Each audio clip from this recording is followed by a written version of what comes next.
मेरी गलती में छिपा है मेरा इंसान होना। वो जो गलती ना करे कोई फरिश्ता ही होगा। ये दुनिया प्यार की सिर्फ बातें करती है, चलती तो सिर्फ अपने मतलब से ही।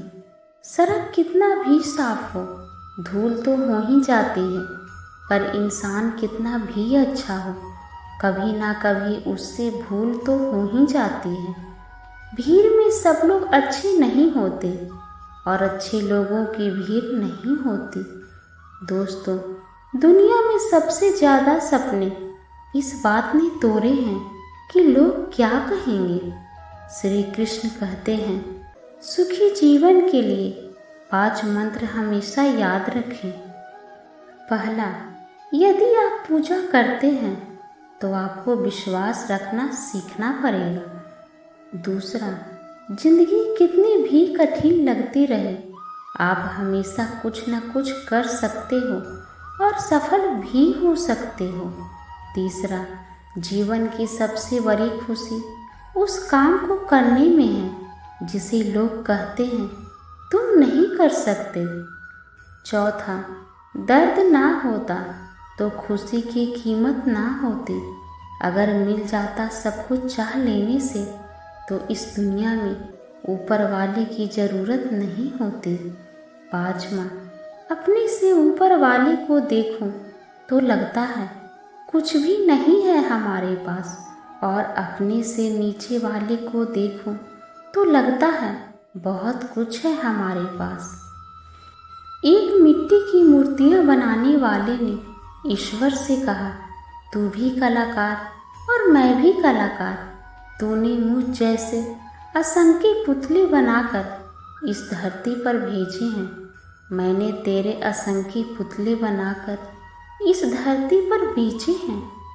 पर हे ईश्वर, उस समय बड़ी शर्म आती है जब तेरे बनाए पुतले आपस में ही लड़ते हैं और मेरे बनाए पुतलों को आगे सिर झुकाते हैं। एक दिन दर्द ने दौलत से कहा, तू कितनी खुशनसीब हो, हर कोई तुम्हें पाने की कोशिश करता है और मैं इतना बदनसीब हूँ, हर कोई मुझसे दूर जाना चाहता है। दौलत ने बहुत प्यारा जवाब दिया, खुशनसीब तो तुम हो जिसे पाकर लोग अपने को याद करते हैं, और बदनसीब तो मैं हूँ जिसे पाकर लोग अक्सर अपनों को ही भूल जाते हैं। एक बात हमेशा याद रखना कि संघर्ष में इंसान हमेशा अकेला होता है। इस समय कोई भी आपका साथ नहीं दे सकता, लेकिन कामयाबी में इंसान कभी भी अकेला नहीं होता। ये वो समय होता है जब पूरी दुनिया आपके साथ चलना चाहती है, बस आप हमेशा खुद पर विश्वास रखो। और ये याद रखना, अगर आपने सही फैसला लिया है तो आपको अकेलेपन महसूस करना ही पड़ेगा। कहते हैं, जिंदगी में कभी कुछ इतना भी नहीं बिगड़ता कि उसे ठीक ना किया जा सके। कभी कुछ इतना बुरा भी नहीं होता कि उसे बदला ना जा सके। सब कुछ बेहतर हो सकता है, बस ज़रूरत हमें सही रास्ते पर चलने की है। एक छोटा सा गांव था, वहाँ पर रामलाल नाम का एक युवक रहता था। वो बहुत ही गरीब परिवार से था। गरीबी की हालत यह थी कि उसके घर में 2 वक्त का खाना ठीक से भी नहीं बन पाता था। पिछले कई दिनों से रामलाल गांव में काम की तलाश कर रहा था, लेकिन उसे कोई भी छोटा मोटा काम नहीं मिल पा रहा था। आखिरकार रामलाल ने यह तय किया कि ऐसे नहीं चलने वाला। उसने सोचा, मुझे किसी और जगह, किसी और शहर जाकर काम ढूंढना होगा, अपनी किस्मत आजमानी होगी। अगले दिन रामलाल ने किसी दूसरे शहर जाने के लिए निकल पड़ा और ट्रेन में बैठ गया।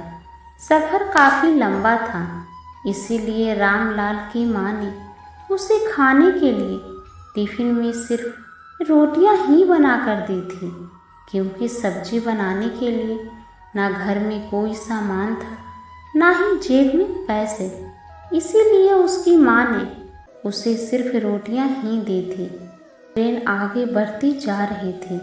दोपहर का समय हुआ और खाना खाने का भी समय हुआ।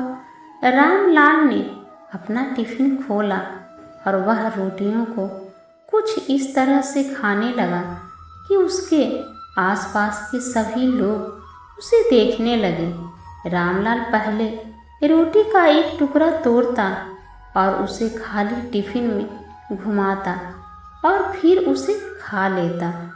उसे देख रहे कई लोगों में से एक ने रामलाल से पूछा, अरे भाई, तुम यह क्या कर रहे हो? तुम्हारे पास सिर्फ रोटियां हैं, तो फिर तुम उन्हें खाली डब्बे में क्यों घुमा रहे हो? तब रामलाल ने कहा, हाँ, मेरा टिफिन में सिर्फ रोटियां हैं, लेकिन इस रोटी के टुकड़े को खाली डब्बे में घुमाते वक्त मैं ये सोचता हूँ कि इसमें अचार भी है। उसे देख रहे सभी लोग बड़े ध्यान से उसकी बातें सुन रहे थे। उनमें से एक ने उससे पूछा, क्या ऐसा करने से तुम्हें अचार का स्वाद आ रहा है? रामलाल ने कहा, हाँ, सोच का ही पावर है कि हम जो सोचते हैं उसे अनुभव कर पाते हैं। तब दूसरे एक व्यक्ति ने बड़े आश्चर्य से उसे एक सवाल किया, भाई, अगर ऐसा ही बात है तो तुमने सिर्फ अचार ही क्यों सोचा? तुम वह सारी सब्जियां भी सोच सकते थे जो कि एक 5 स्टार होटल में बड़ी महंगी मिलती है, और इस तरह से तुम उनका स्वाद भी ले पाते। तो दोस्तों, छोटी सी ये कहानी सोच, कल्पना या सपनों के बारे में है। कहानी हमें यह साफ साफ बता रही है कि सपने पूरे होते हैं, लेकिन बड़ा सपना सच करने के लिए बड़ा सपना देखना पड़ता है। बड़ी मंजिल तक पहुंचने के लिए पहले उस मंजिल के बारे में सोचना पड़ता है। छोटा सा लक्ष्य कभी हमें बड़ा रिजल्ट नहीं दे सकता, इसीलिए हमेशा बड़ा सोचो। सपने देखने हैं तो भव्य देखो।